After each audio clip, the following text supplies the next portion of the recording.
The NFL's two best teams are about to collide.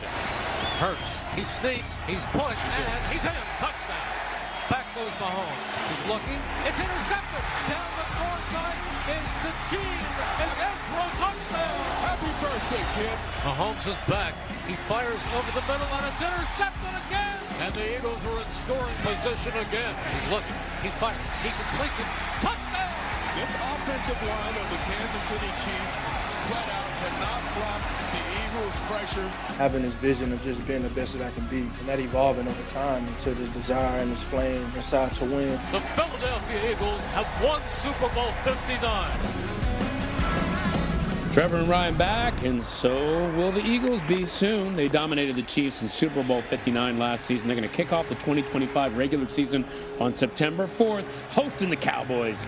Philly won its 2 meetings against the Cowboys last season by 28 and 34 points, but Dallas didn't have Dak Prescott for either of those games, and the Cowboys have won 8 of their last 10 against the Eagles with Dak under center.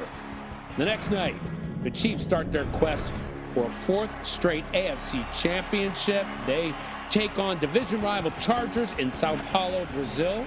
The Chiefs are 3-0 all-time in international games, last beating the Dolphins in Germany in 2023. The Chiefs are 10-2 against the Chargers with Patrick Mahomes as starting quarterback, riding a streak of 6 straight wins. Before Mr. Mahomes embarks upon season number 9, it's kind of wild to think that he's coming off of a down season, one in which the Chiefs went 15-2 but wound up getting boat raced in the Super Bowl. Mahomes' greatness essentially has the character arc of the Dark Knight. You know, die as a hero or live long enough to see yourself become a villain. And Kimberly Martin delved into that very concept with the man himself. On the doorstep of NFL history, the Chiefs will be denied.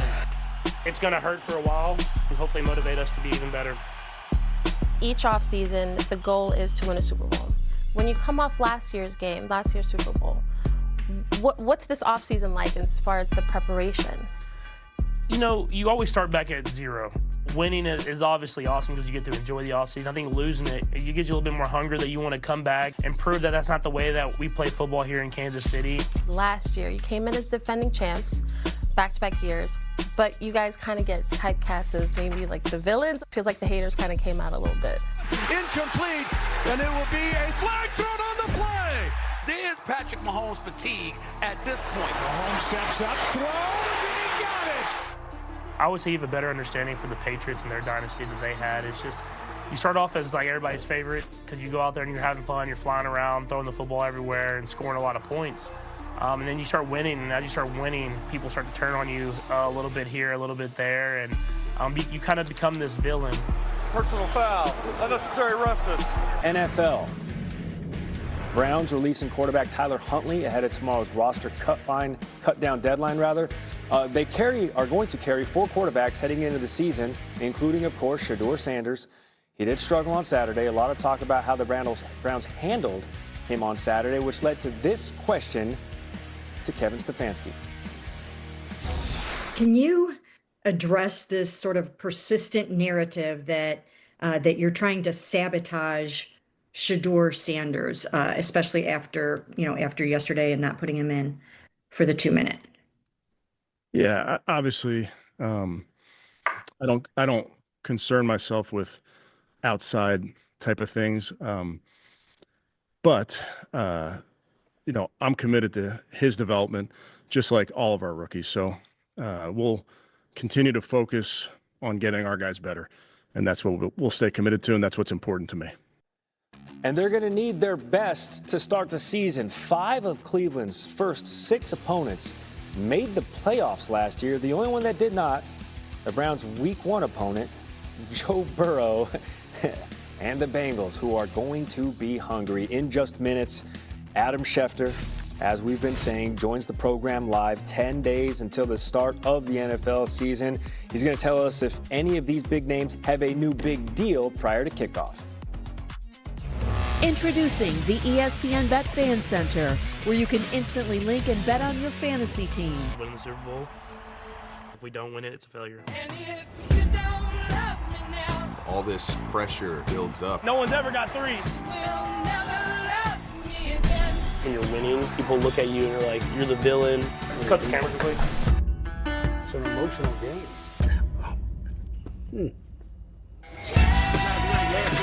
Win or lose, this team will never be the same. NFL, and we're 10 days away from kickoff of the NFL season. The Browns released quarterback Tyler Huntley ahead of tomorrow's roster cut-down deadline. The Browns plan to carry 4 quarterbacks heading into the season. That, of course, includes Shedeur Sanders. He struggled a bit on Saturday. A lot of talk about how the Browns handled Sanders on Saturday, which led to this pointed question to Coach Kevin Stefanski.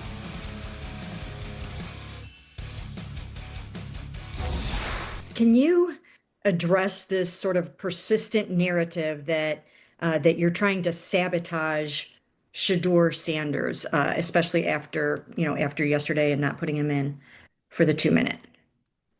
Yeah, obviously, I don't concern myself with outside type of things, but I'm committed to his development, just like all of our rookies. So we'll continue to focus on getting our guys better, and that's what we'll stay committed to, and that's what's important to me.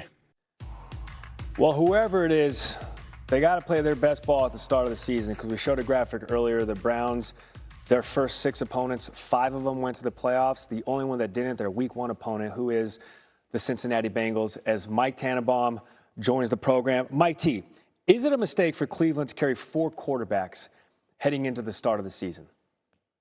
Yes, it is, Gary. Good morning. When we look at what happened last year, 18 teams kept 2 quarterbacks, 13 teams kept 3. Ironically, Cleveland kept 4 initially. And when you're in a rebuild mode the way Cleveland is, you're going to lose a good young player you want to develop if you keep 4 quarterbacks. So it would be highly unusual if they would do that. All right. In that case, though, because it seems like that's what they're leaning towards with 10 days to go to the start of the season, which team should Cleveland be calling about a potential quarterback trade if that was in the cards? Gary, 2 teams stand out. The Las Vegas Raiders, who unfortunately just lost Aiden O'Connell, who's the backup to Geno Smith, and the Dallas Cowboys. So much has been made about Micah Parsons, but Joe Milton has been up and down this preseason. Cooper Rush went to the Ravens, and Kenny Pickett is an ideal backup quarterback. Number 8, we're looking at him right now. He was hurt for most of the preseason, but he's a former first-round pick who's a veteran. So if I'm Las Vegas or if I'm Dallas, Kenny Pickett is a market upgrade in terms of he could come in and be your backup quarterback for the 25 season. And then Cowboys fans can say, hey, look, we have a Super Bowl winning quarterback in our quarterback room in Kenny Pickett. Hey, let's stay down there in Dallas. Still have yet to extend Micah Parsons. Mike T, how are you approaching this if you're the GM with 10 days to go rather before the start of this season? Yeah, first of all, that's not a good look for anybody. I give Micah Parsons a lot of credit for being in camp, but laying on the stretcher like that isn't a good thing. But what I would say is I would get in a room and try to do maybe a 2-year deal and put a Band-Aid on it. A 2-year deal isn't good for the team. It's not good for the player.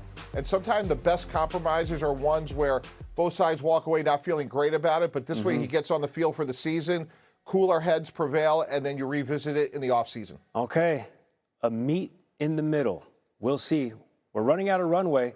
Start of the NFL regular season in just 10 days. That's Mike Tannenbaum joining us this morning on SportsCenter. Mike T, fantastic to see you. In just minutes, Adam Schefter going to be joining the program.